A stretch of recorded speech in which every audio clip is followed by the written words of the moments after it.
about cultural sensitivity and where we draw the lines with banning and censoring and stuff. Do you think that there is a line with that? I think actually one of the movies you produced was also banned. A Good Report. Good Report, yeah. So I've been through a banning with A Good Report, and no. So actually, at the end of the day, right? Despite all that is said and done about certain films,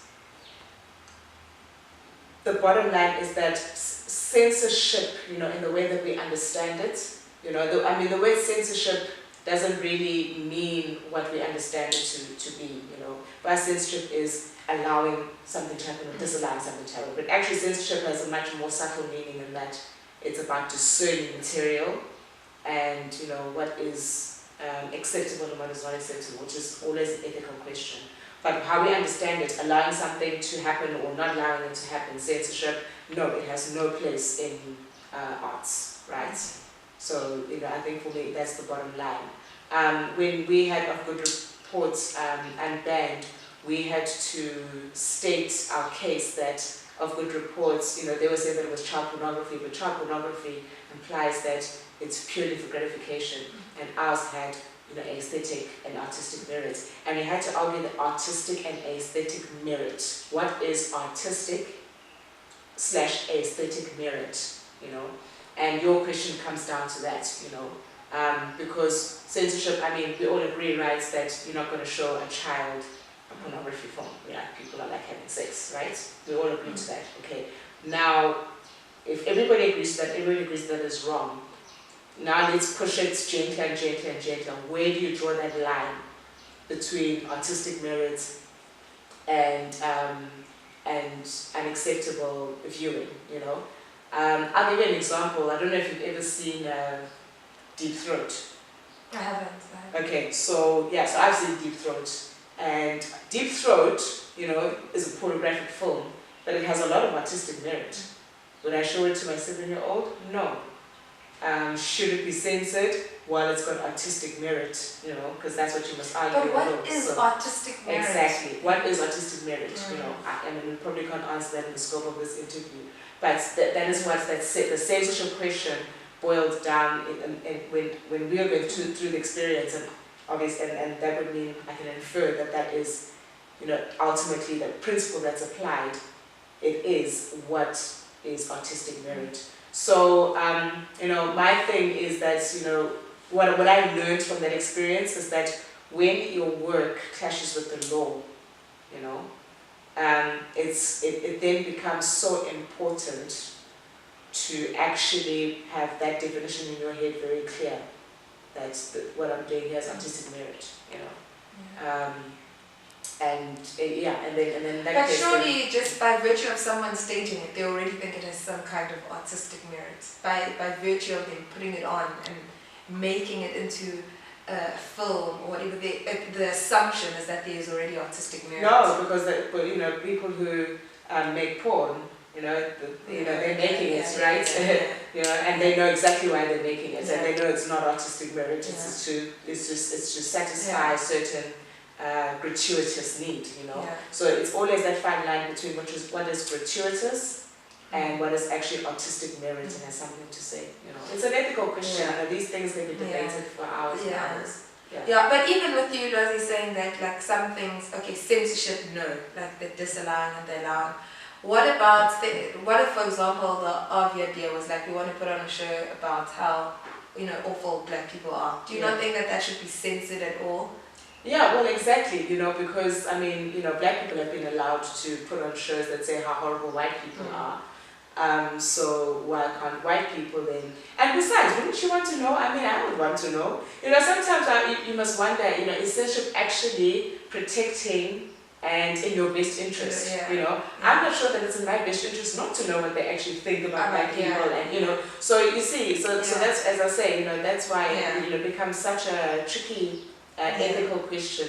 But it's a very important question, and I think what's important about the question is that on the one side, the FPB, right, the Film and Publications Board, they must be sensitive to the fact that these are always ongoing discussions, and they can't like be, you know, stuck in their ways. They have to be willing to look at things and actually like for example with the Good Report, they already had a precedent where they banned a film and it was argued for its artistic merits. We should not have had to go through the whole banning of the Good Report. They should have been able to infer that, okay, you know, we actually do have a precedent, that's not going to fly, you know, this does not need to happen. So at the end of the day, whenever we have these discussions, they must be constructive for policy making, you know. So censorship is an ongoing discussion. The Film and Publications Board and all of the gatekeepers must always be willing to engage, and also the public must always be willing to push and pull, you know, in either direction, you know. So there must always be constant engagement between industry and gatekeepers all the time when it comes to these kind of things. I think a lot of the time with like us, like people trying to emerge into the arts industry in Maritzburg, the general sentiment is you must go, you're gonna have to go. Do you think? Or who's gonna have to go? Like we need to go, like artists in KZN, particularly Maritzburg, because it's like so dry. Oh, that you need to leave. Yeah, the general sentiment is that you need to leave KZN, you need to kind of go to Joburg or Cape Town, whatever, if you want even like a slight chance at some kind of a future. Do you think, like practically speaking, that is that, or do you think that no, we need to rather be here, I don't know, trying to grow? No, I don't want to be unfair in my answer, because the thing is that I'm in the business of moving money, right? So that's kind of a different space in the film industry, in that you don't really need to be anywhere. So I've found that being in KZN has actually been extremely fruitful financially for my company. I found that, well, first of all, I'm finding KZN right now to actually be on a bit of an industrial upsurge, and there's a lot of activity going on, and the arts has not been excluded from this activity. In fact, it's actually like very much a part of the activity. And I think that if you're just in tune with this wave economic activity in KZN, you really shouldn't be struggling as an artist. I think you should be fine.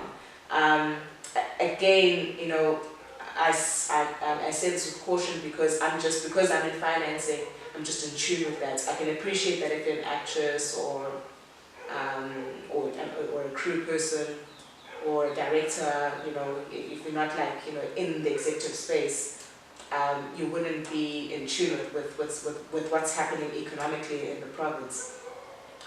Look, I think it's fine, you know, if you need to leave, and it's okay. It's good to be in environments like Joburg and Cape Town, where the industry is old. It's very difficult to penetrate, you know.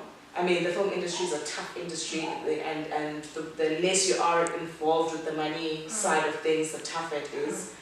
And it's very difficult to penetrate, because they're also like surviving as well, you know. So, you know, I think, you know, if you have an opportunity and you can be somewhere else, whether in the country or outside the country, I think it's great, and I think it's good for artistry as well. It's good to, like, you know, get out, and besides, if you're young, just go wherever, you know. But I really do think that it would be great if everybody actually found a way of bringing everything back home eventually, because I really believe that KZN, you know, can be a hub like Los Angeles, you know, like Hollywood. There's absolutely no reason why we can't have. We've got 1 minute. Oh, still 1 minute? Yeah. Oh, there's no reason why we can't have a thriving film hub here. We have all the opportunities.